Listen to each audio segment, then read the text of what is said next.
Well, I got to tell you, after watching those town hall debates over the past few weeks, isn't it great to see this enthusiasm out here to drive home this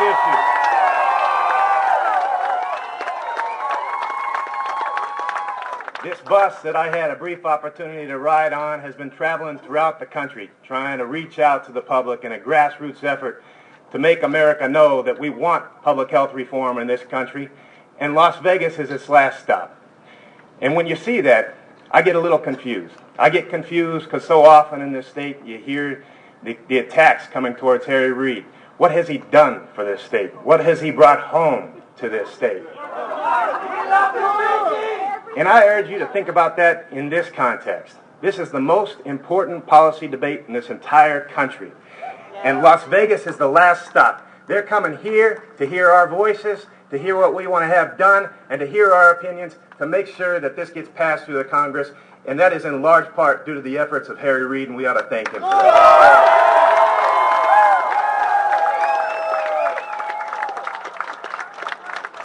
You know, it's an honor and privilege to be here, and it's an honor and a privilege to be introduced by my great friend, Sam Lieberman.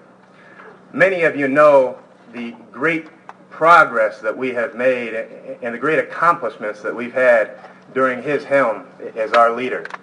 But not many of you know how hard he has worked to get us there. He may be the most underappreciated man in Nevada politics, and I think we've got to thank him for that also.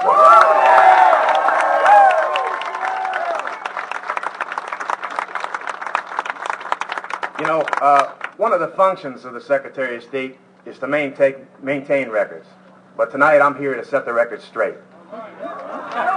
From an economic perspective, and just from the perspective of doing what's right, it is time for significant health care reform in this country. So let's set the record straight. The President's health care plan will bring stability and security to those who already have health care insurance. That means no more discrimination based on pre-existing conditions or age. That means no more donut hole gap in prescription drug coverage. And it means protecting Medicare coverage for our seniors.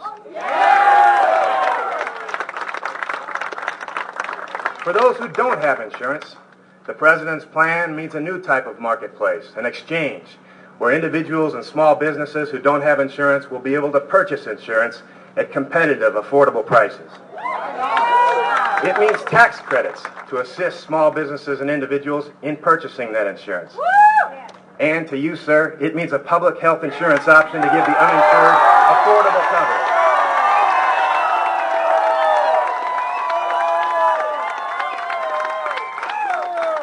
And make no mistake, every Nevadan should take great pride in knowing that our Senator, Majority Leader Harry Reid, is working diligently with the President to ensure that those reform measures go through.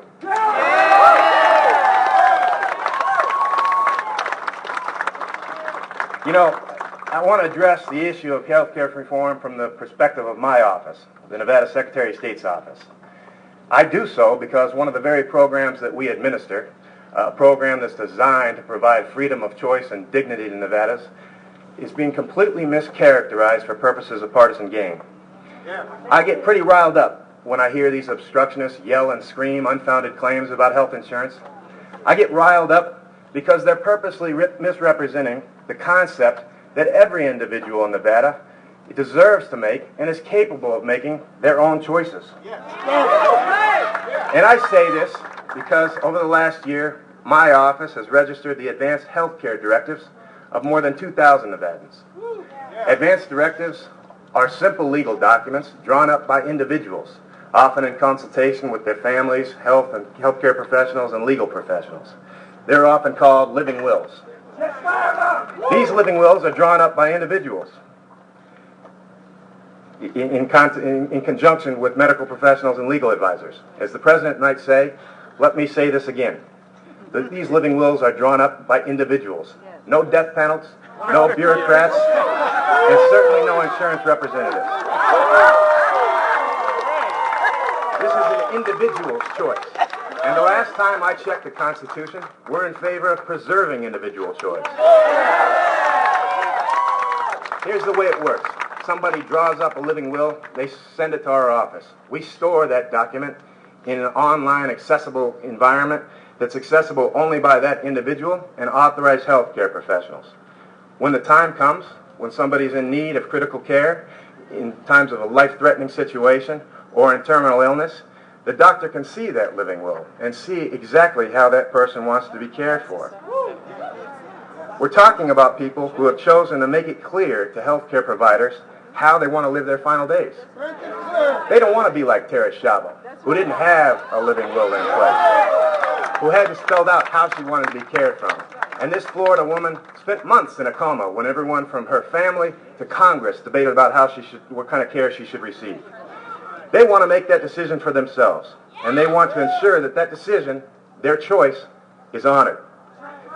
But instead of respecting their choice, these obstructionists have created a straw man, taking the reality of free choice and cynically twisting it into some evil, mythical concept of death squads.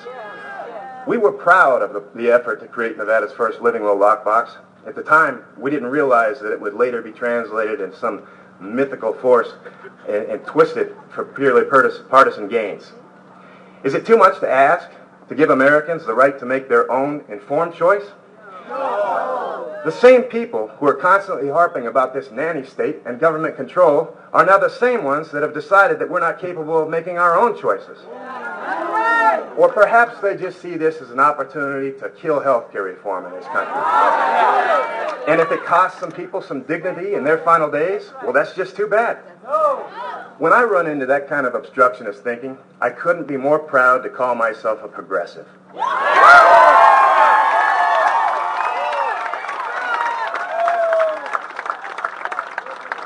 Because it's we, the progressives, who move forward. And if we have to move forward at the expense of those obstructionists and leave them behind, then so be it.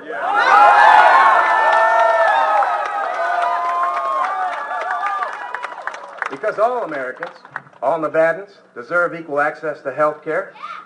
They deserve the right to make critical choices for themselves. And they deserve the right to have those choices respected. The President's clearly explained his plan. It includes the best provisions from Democrats and Republicans alike.